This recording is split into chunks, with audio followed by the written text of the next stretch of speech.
English grammar অনুসারে number শব্দের অর্থ হলো বচন।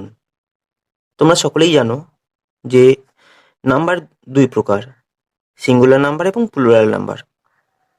এই সিঙ্গুলার নাম্বারকে প্লুরাল করা বা প্লুরাল নাম্বারকে সিঙ্গুলার নাম্বারে পরিণত করতে বা কনভার্ট করতে হলে বেশ কিছু নিয়ম নীতির প্রয়োজন হয়।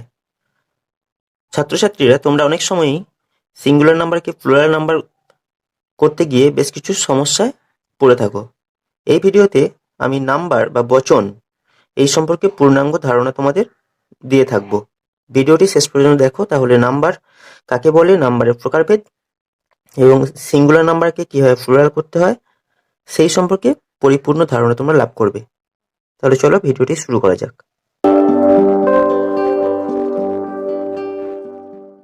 আগেই বলেছি যে নাম্বার শব্দের অর্থ হলো বচন।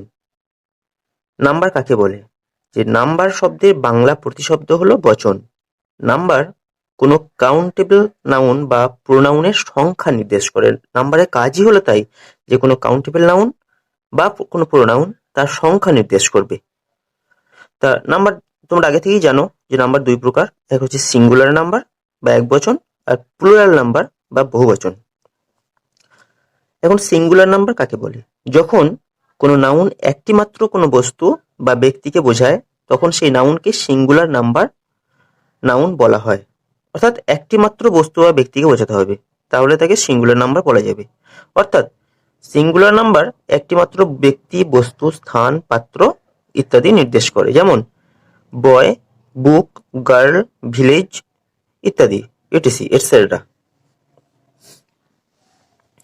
এরপর আছে প্লুরাল নাম্বার। যখন কোনো কাউন্টেবল নাউন একের বেশি কোনো ব্যক্তি, বস্তু, স্থান ইত্যাদি বোঝায় তখন সেই নাউনটিকে প্লুরাল নাম্বার বলা হয়। অর্থাৎ প্লুরাল নাম্বার একের বেশি ব্যক্তি, বস্তু, স্থান, কাল ইত্যাদি নির্দেশ করে, যেমন boys, books, girls, village etcetera. এখন দেখো সিঙ্গুলার নাউনকে প্লুরাল করার কিছু নিয়ম আছে, সেই নিয়মগুলো সম্পর্কে আলোচনা করছি। প্রথম নিয়ম বা রুল 1, সিঙ্গুলার নাউনের শেষে এস যোগ করে প্লুরাল করা হয়। যেমন সিঙ্গুলার নাউন হচ্ছে বুক, প্লুরাল করলে হবে বুকস, ফ্রেন্ড, ফ্রেন্ডস। রুল 2, যেসব সিঙ্গুলার নাউনের শেষে এস বা এসএইচ বা এসএস, সিএইচ বা এক্স থাকে তাদের শেষে সাধারণত ইএস যোগ করে প্লুরাল করা হয়। যেমন বাস, বাস শব্দটির শেষে এস আছে, তাই এই বানানটি হবে BUS ES. Bushes, Bush, বিইউএসএইচ, SH থাকার কারণে এর শেষে ইএস যোগ করে প্লুরাল হয় বিইউএসএইচ ইএস। গ্লাস, একে প্লুরাল করলে হবে জিএলএএসএস ইএস, গ্লাসেস। উইচ, WITCH, এই এইচ থাকার কারণে একটি ইএস যোগ হবে WITCHES। সিক্স, সিক্স শব্দে এক্স থাকার কারণে ইএস যোগ হবে SIXES।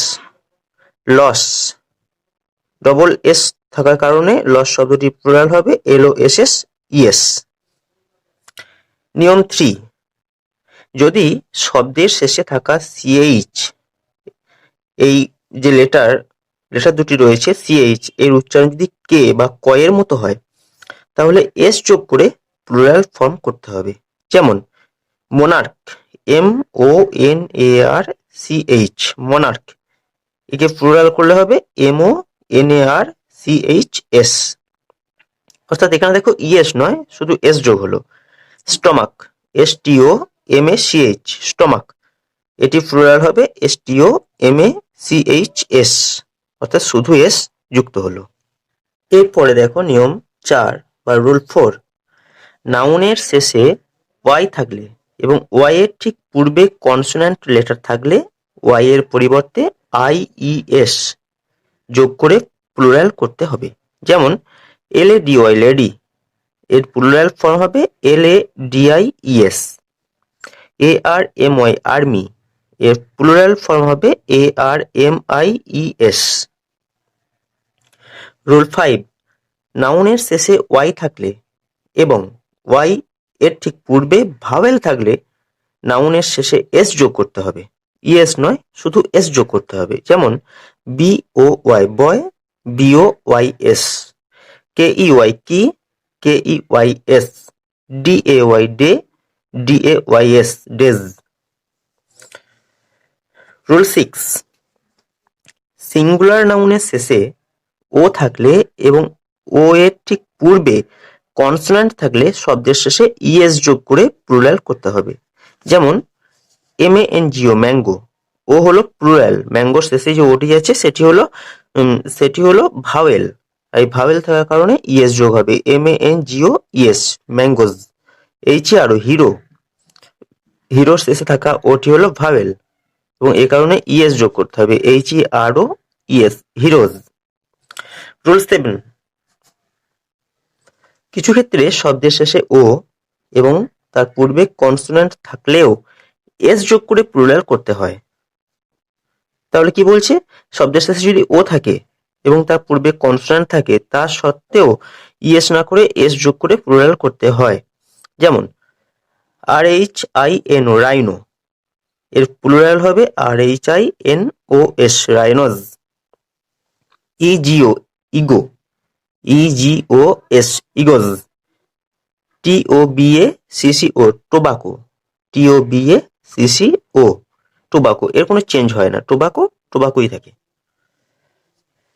রুল 8, যেসব সিঙ্গুলার নাউনের শেষে ও থাকে এবং এর পূর্বে ভাওয়েল থাকে তখন শব্দের শেষে এস যোগ করে প্লুরাল করা হয়।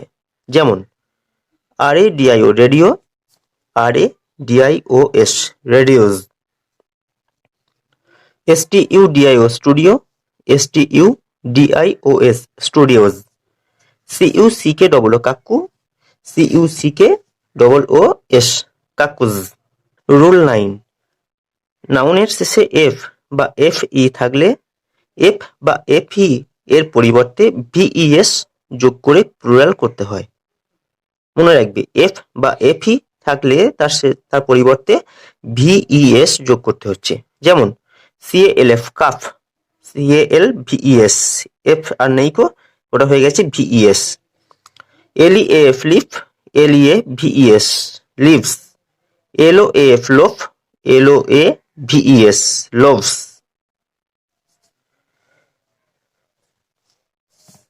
রুল 10, কিছু ক্ষেত্রে নাউনের শেষে এফ বা FE থাকলেও শুধুমাত্র এস যোগ করেই প্লুরাল করতে হয়। আগে দেখলে যে এফ বা FE থাকলে VES যোগ করতে হচ্ছে, কিন্তু এখানে দেখো শুধুমাত্র এস যোগ করেই প্লুরাল করতে হচ্ছে। যেমন RFF রুফ, এতে RVES হচ্ছে না, RFS roofs. PRFF proof, PRFS proofs. CHIEF chief, CHIEFS chiefs. Rule 11, কিছু নাউনের মধ্যে ভাওয়েল থাকলে তার পরিবর্তন ঘটিয়ে প্লুরাল করতে হয়। যেমন MAN ম্যান, MEN মেন। এতে কি হলো না, ম্যানের মধ্যে যে ভাওয়েলটি ছিল এ, সেটি চেঞ্জ হয়ে ই হয়েছে। FET foot, FEET feet. TOOTH tooth, TEETH teeth. MOUS mouse, MICE mice. OX ox, OXEN oxen. CHILD child, CHILDREN children. এরপরে রুল 12, কিছু ক্ষেত্রে নাউনের সিঙ্গুলার এবং প্লুরাল ফর্ম একই হয়ে থাকে, কোনো রকম পরিবর্তন হয় না। যেমন দেখো sheep sheep, deer deer, dozen dozen. Rule 13, কিছু নাউন আছে যেগুলি আনকাউন্টেবল হলেও কাউন্টেবল হিসাবে ব্যবহৃত হয়, এদের প্লুরাল হয় না। যেমন news, advice, furniture, scenery, information. এগুলি আনকাউন্টেবল হলেও কাউন্টেবল নাউনের মতোই ব্যবহার হয় এবং এদের সিঙ্গুলার এবং প্লুরাল ফর্ম একই হয়। রুল 14, কিছু নাউনের শেষে এস থাকলেও সেগুলি সিঙ্গুলার হিসেবেই ব্যবহৃত হয়। যেমন ফিজিক্স, কার্ডস, ম্যাথমেটিক্স। রুল 15, কিছু নাউন শুধু প্লুরাল হিসেবেই ব্যবহৃত হয়, এদের সিঙ্গুলার ফর্ম হয় না। যেমন সিজার্স, ট্রাউজার্স, স্পেকটেকলস, রিচেস ইত্যাদি। রুল 16, কম্পাউন্ড নাউনের ক্ষেত্রে মূল শব্দের সাথে এস যোগ করে প্লুরাল করতে হয়। মনে রাখবে কম্পাউন্ড নাউন অর্থাৎ যৌগিক বিশেষ্য পদ, সেক্ষেত্রে মূল যে শব্দ তার সঙ্গে এস যোগ করতে হবে। যেমন সন ইন ল, একে বহুবচন করলে হবে বা প্লুরাল করলে হবে sons in law. Passer by, passers by. Daughter in law, daughters in law. Maid servant, maid servants. Rule 17, নাউনের মতো প্রোনাউনের প্লুরাল নাম্বার করা হয়। যেমন আই, এটি প্রোনাউন, একে প্লুরাল করলে হবে we. You you, he they, me us, it these ইত্যাদি। কোনো শব্দকে বা কোনো নাউনকে বহুবচন করতে হলে নিয়মগুলো অবশ্যই তোমাদের ফলো করতে হবে, আর তার জন্য নিয়মগুলো জানতে হবে। তাই এই ভিডিওতে তোমরা সমস্ত নিয়মগুলোই জানলে। আশা করি ভিডিওটি তোমাদের ভালো লেগেছে এবং উপকারে লাগবে। যারা এখনও আমার চ্যানেলটি সাবস্ক্রাইব করোনি তারা শীঘ্রই চ্যানেলটি সাবস্ক্রাইব করো। তোমাদের কোনো মতামত থাকলে তা লাইক এবং কমেন্টের মাধ্যমে আমাকে জানাও। আর ভিডিওটি শেষ পর্যন্ত দেখার জন্য তোমাদের ধন্যবাদ।